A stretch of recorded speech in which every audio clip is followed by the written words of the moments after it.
Once upon a time, in a quiet kingdom hidden behind silver mountains, there lived a princess named Elara. She had long golden hair, eyes like the morning sky, and a heart full of dreams, but not much to smile about. Every morning, Elara woke up in a cold, lonely tower.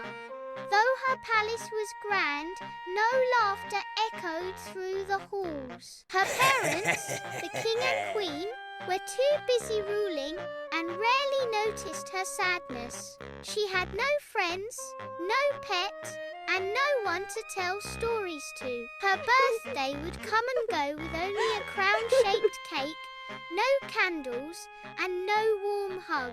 One day, as raindrops tapped gently on her window, Elara whispered, "I wish the wind could carry my heart far away, to a place where someone cares." That night, something magical happened. A soft breeze crept in through her window, wrapped around her like a hug, and carried her tear into the sky. The next morning, Elara found a feather lying on her pillow, bright blue and glowing. It was from the windbird, a rare creature that hears lonely hearts. Elara followed the feather through the castle gardens, past the locked gates, into the woods. There, she found a small cottage where an old woman lived with a cat, a squirrel, and a parrot who spoke in rhymes. "Come in, princess," said the kind woman. "Your wish floated to me on the wind." Elara blinked. "You heard it?" "Of course," the woman smiled. "Sad hearts speak the loudest." From that day on, Elara spent her afternoons at the cottage, helping with chores, laughing with the parrot, and reading stories to animals. Slowly, her sadness turned to warmth. Though she still lived in the cold tower, the wind would visit every night, bringing her the sounds of the forest, the scent of pine, and whispers from her new animal friends. She was still a princess in a lonely castle, but now she was never truly alone. Once upon a snowy night in Arendelle, the sky shimmered with colors of green, purple, and blue. The northern lights danced above the castle, but something was strange. The lights suddenly froze in place, as if time had stopped. Elsa felt it first, her magic tingled with warning. "Anna, something's wrong. The northern lights are trapped by a powerful spell." Anna's eyes widened. "But the northern lights guide travelers and protect the valley. If they vanish, Arendelle will be lost in endless winter darkness." Olaf waved his little twig arms. "Endless darkness? No sun? No hot chocolate? Oh, no!" Kristoff tightened his gloves. "We'll need to go north into the ice caves of Storm Mountain. That's where the spell is coming from." And so, the four friends set out on their new adventure, the journey to Storm Mountain. They traveled across frozen rivers, climbed icy cliffs, and passed through forests where the snow whispered like voices. Anna carried a lantern, bright and warm. Kristoff led Sven the reindeer, steady and strong. Olaf mostly fell into snowdrifts, but made everyone laugh. Elsa followed the strange magic trail that pulled her forward. Suddenly the ground shook. Ice wolves made of snow and frost leapt out, blocking their way. Anna held up her lantern. "Stay back!" Elsa raised her hands, sending a swirl of snowflakes to freeze the wolves into harmless ice statues. "Nice one, Elsa!" Kristoff cheered. Olaf peeked out. "I totally would have done that too, if I had powers or hands big enough, or bravery." Eugen the frozen crystal. At last they reached the ice caves. Deep inside, glowing on a pedestal, was a frozen crystal, the source of the trapped northern lights. But guarding it was the snow sorceress, a tall figure with a cloak made of blizzards. "You cannot take my crystal," she boomed. "With the lights frozen, I will rule the skies forever." Anna stepped forward bravely. "You can't keep the beauty of the world locked away." The sorceress raised her staff, blasting ice storms. Elsa countered with her own magic, filling the cave with glittering snow. The sisters fought side by side, Anna distracting with quick moves, Elsa striking with waves of frozen power. Kristoff shielded Olaf and Sven, shouting, "Hold on, we've got this!" Finally, Elsa focused all her magic into her hands. With Anna holding her steady, Elsa shattered the sorceress's staff into icy shards. The sorceress vanished in a swirl of snow, defeated. The light's return. Elsa touched the frozen crystal, melting it with the warmth of her heart. The northern lights shot back into the sky, swirling brighter than ever before. Olaf twirled around. "Woohoo! Look at the sparkly colors. It's like fireworks, but chilly." Kristoff smiled at Anna. "You were fearless." Anna grinned. "We make a pretty great team." Elsa looked up at the glowing sky. "The lights remind us that even in the coldest nights, hope will always shine." And so, with laughter and joy, they rode back to Arendelle under the shimmering sky, safe, together, and ready for their next adventure. Long ago, in a kingdom hidden behind rainbow clouds, there lived a little princess named Aurora. But she wasn't an ordinary princess. Aurora had butterfly wings made of glittering colors. When she flew, her wings painted the air with sparkling trails of light. Aurora lived in the Garden of Wishes, a magical place where every flower could grant small wishes if treated with kindness. She cared for the flowers, watered them with morning dew, and sang to them with her sweet voice. In return, the flowers whispered secrets and helped her kingdom bloom. But one day, a gloomy shadow spread across the garden. The mischievous moth fairy, Morva, grew jealous of Aurora's bright wings and cheerful songs. She whispered to the flowers, "Why do you only listen to Princess Butterfly? I will make you silent forever." With a wave of her dark dust, Morva made the flowers close their petals tight. The Garden of Wishes fell silent. No flowers bloomed, and the kingdom became dull and gray. Aurora was heartbroken, but she didn't give up. She flew across the kingdom, gathering hope wherever she could, sunshine in a jar, laughter from children, and a handful of kind words from the villagers. With all this love, she returned to the garden. She landed gently on the wilted flowers and whispered, "Even in the darkest night, kindness makes us bloom again." Her butterfly wings glowed brighter than ever before, and with a flutter, she sprinkled golden dust across the garden. Slowly, the flowers opened their petals, brighter than ever. The Garden of Wishes returned to life. Morva watched in surprise. Instead of scolding her, Princess Aurora smiled and said, "The garden has enough magic for everyone, even you. Will you help me care for it?" Morva's heart softened. From then on, she used her moth dust to protect the flowers at night, while Aurora cared for them by day. Together, they kept the Garden of Wishes blooming forever. And so, Princess Butterfly became known not only for her beauty, but for her kindness, which turned jealousy into friendship. Once upon a time, in the sparkling blue waters of Coral Bay, there lived a kind little dolphin named Della. She loved to swim fast, play with bubbles, and explore hidden caves under the sea. But most of all, Della was known for being very clever and thrifty. She never wasted anything, not food, not shells, not even shiny seaweed. One sunny morning, Della's best friend, Toby the turtle, sighed. "Oh, Della, I wanted to buy a new shell bracelet from the coral shop, but I don't have enough pearls." Della smiled and flipped her tail. "Don't worry, Toby. Let's go on a thrifty adventure. We'll find treasures without spending a single pearl." So off they swam. First, they passed the seaweed forest, where Della spotted loose seaweed strands floating around. Perfect, she chirped. We can weave these into bracelets. No need to buy new ones. Next, they visited Clam Cove, where empty clam shells lay glittering in the sand. Look, Toby, these shells are beautiful. Let's polish them and they'll shine like gems. Toby's eyes sparkled. Wow, Della, you're right.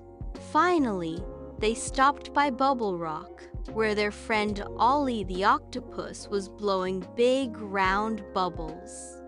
Would you like some for your bracelet? Ollie asked kindly. Bubbles don't cost a thing, Della laughed, and they'll make it extra magical.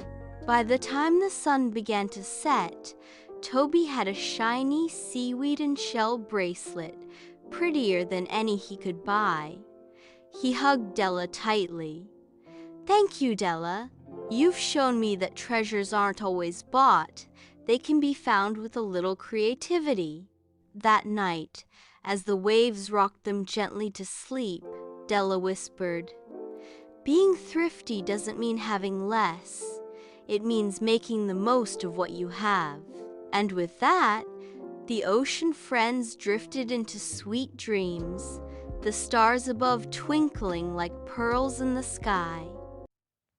Under the radiant morning sun, Twinkle Garden bursts with life, a symphony of colors and fluttering wings. In their flower homes, Rosie, Sunny, Lila, and Tulip awaken, their tiny forms sparkling with morning cheer. Rosie, the rose fairy, embodies kindness as she gently stretches. Sunny, the sunflower fairy, beams with a cheerful smile, radiating warmth. Lila, the lily fairy, quietly ponders, her clever mind already at work. Tulip, the tulip fairy, bounces with uncontainable energy, eager to start the day. Sunlight bathes Rosie's rose in a golden glow, highlighting the delicate beauty within. Rosie's face falls as she grasps an empty jar. Oh no! Lila cries out in dismay. Without the sparkle, the garden will fade. Tulip's voice rings with resolve. We have to find the lost sparkle dust. Let's go on a fairy quest. In a realm of verdant giants, fairies dance on beams of sunlight, their wings shimmering like captured stars. Amidst the symphony of buzzing insects, a sleepy butterfly stirs with news from afar. I saw a twinkle fly toward the whispering woods. Sleepy butterfly whispers, its voice as soft as the breeze. From the undergrowth, slow-moving snail offers a differing view, its pace unhurried, but its words carrying weight. The sparkle was carried by the wind, slow-moving snail declares, its voice a low hum against the rustling grass. Sunlight paints the whispering woods with an ethereal glow, each ray a gentle invitation to a hidden world. As if drawn by an invisible string, the fairies glide into view, their laughter like chimes in the wind. A glint of light, alien to the forest's natural shimmer, captures their attention. Beneath a broad emerald leaf, a tiny fairy cowers, her wings trembling with unspoken sorrow. With a voice barely louder than a whisper, the fairy reveals, My name is Twilla. I'm new here. And I didn't know the sparkle dust was important. I was trying to make my flower bloom, and I used it all. As the sun sets, the flower fairies gather around Twilla, the sweet scent of blossoms filling the air. Rosie reassures her. It's okay, Twilla. Sharing is good, but let's make sure we all sparkle together. Sunny's eyes light up with inspiration as she exclaims, We can make more sparkle if we all work together. The fairies join wings, humming a cheerful melody as Twilla's little flower unfurls, revealing a radiant, glowing blossom. Once upon a time, in a kingdom filled with blooming gardens and sparkling rivers, a joyful baby princess named Aurora was born. The whole kingdom celebrated with music, dancing, and colorful flowers. 3 kind fairies came to give her magical gifts. Fairy Rose gave her the gift of beauty. Fairy Melody gave her the gift of a sweet voice. But before the 3rd fairy could give her gift, an uninvited, grumpy fairy named Thorn appeared. Thorn, upset about not being invited, cast a spell. When Aurora turns 16, she will prick her finger on a spinning wheel and fall into a deep sleep forever. Everyone gasped, but the third fairy, Fairy Glow, quickly softened the curse. She will not sleep forever. She will only sleep until a kind heart wakes her with true love's kiss. The king ordered every spinning wheel in the land to be destroyed.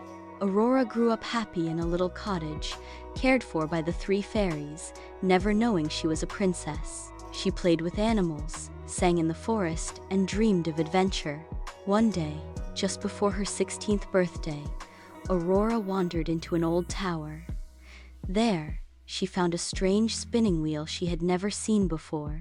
Curious, she reached out prick and instantly fell into a magical sleep. The fairies placed her in the castle on a soft, golden bed. They spread the spell so that everyone in the castle also fell asleep, and a wall of thick, thorny roses grew around it. Many years later, a brave and kind prince heard the story of the sleeping princess. With courage in his heart, he cut through the thorny vines and found Aurora. Gently, he kissed her hand. The curse broke. Aurora opened her eyes and smiled. The whole castle awoke, and bells rang joyfully across the land. Aurora and the prince became great friends, and later, they ruled the kingdom with kindness and laughter. And so, the princess who once slept for many years lived happily ever after. In a valley awash with lavender, Belle dances with Clover, their joy echoing in the fragrant air. The lavender sways, a sea of purple responding to their movements, as Lumiere and Cogsworth observe from afar. Lumiere exclaims, "Ah, Cogsworth, must you always be such a stickler? Feel the music, mon ami." Cogsworth retorts, "Rhythm, Lumiere, requires precision, not flamboyant gestures."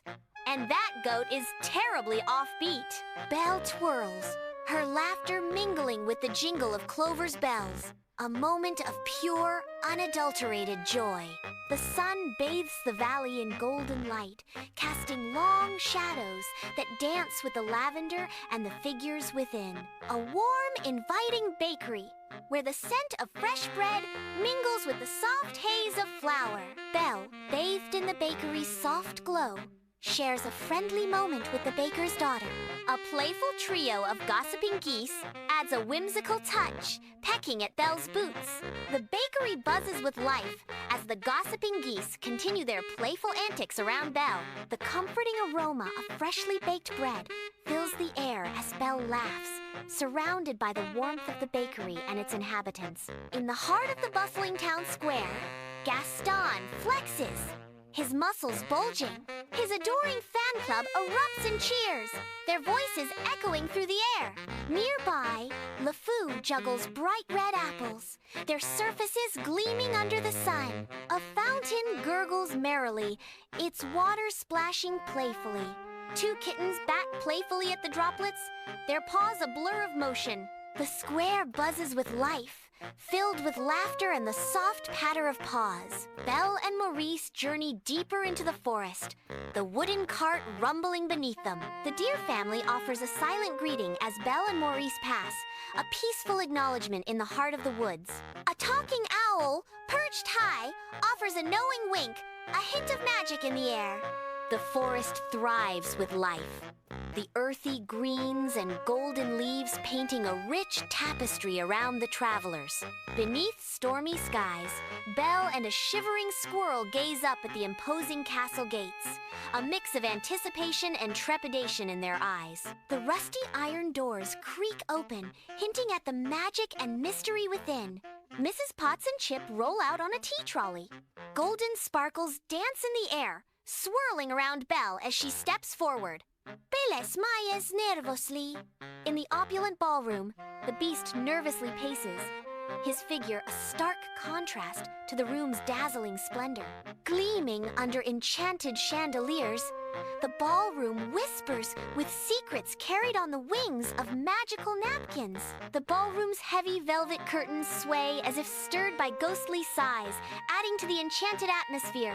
The magical flying napkins dance in midair, their paper wings fluttering with playful glee. In the castle library, Belle delicately explores aged books, her touch gentle as she connects with tales of old. Plumette flits through the air, a playful guardian amidst the silent stories. A dragonfly dances around a radiant globe, its wings catching the light in a whimsical ballet. In the heart of the library, the very words shimmer and dance, alive with light. The castle kitchen bursts into life with dancing forks and singing pots, their joyful chorus filling the air. Smiling cheese wheels join the merry ambiance as the scent of spices swirls through the air. Belle, surrounded by enchanted spice jars, carefully crafts apple tarts, filling the kitchen with warmth. Golden crusts emerge, their inviting aroma mingling with the soft scent of cinnamon clouds. Spoons clink in a harmonious rhythm, completing the kitchen's enchanting symphony. Beneath the rose dome, an enchanted rose radiates a gentle light, bathing the scene in a warm glow. The beast Belle and a curious mouse in a waistcoat watch, with bated breath as a single petal detaches. The petal floats silently downwards, a delicate harbinger of fate. Belle's soft gasp echoes in the ethereal chamber, filled with pinks, purples, and the glow of glass. Bathed in the cool, icy light of a winter's day, Belle meticulously completes her snow bear, while Chip watches on. In the distance, the beast gives a joyous whoop as he races down a snow-covered hill with a group of enchanted snow shovels. Warm scarves billow behind them, painting streaks of color against the pristine white canvas. Joyful shrieks pierce the crisp air, mingling with the soft crunch of sleds gliding over snow. The garden is alive with laughter and the playful energy of winter, a scene of pure, unadulterated joy.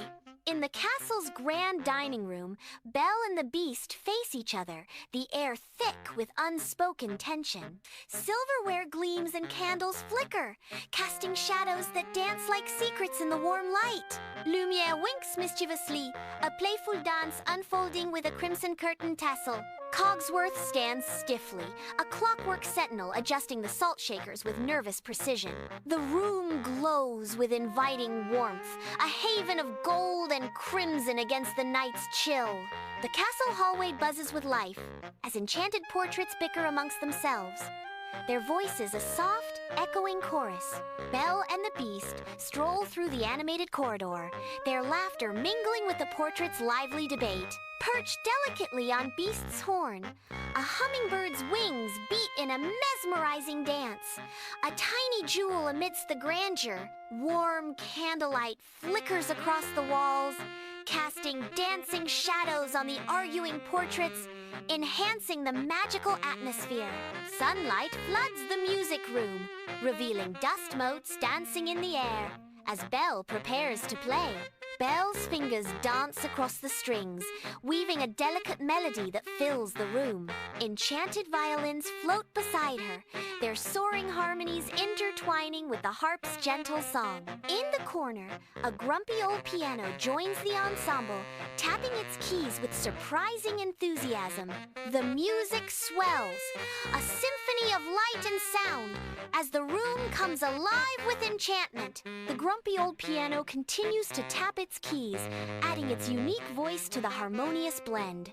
In the castle tower, Belle sits in a comfortable armchair, a large storybook open. Beast leans against a stack of velvet cushions, listening intently.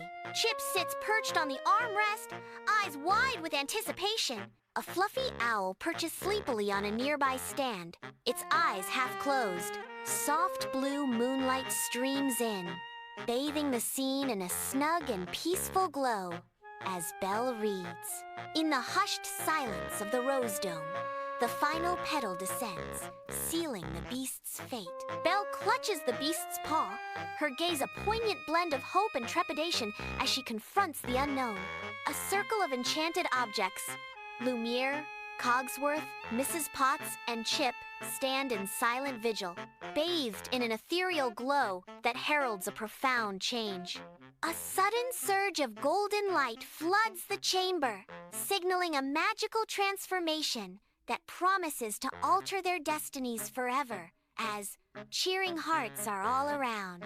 In the village square, the beast undergoes a magical transformation into a prince, bathed in an otherworldly glow. Belle's face radiates pure love as she witnesses the miraculous change, her eyes reflecting the ethereal light. The villagers erupt in joyous cheers, their faces illuminated by the vibrant, colorful fireworks exploding above.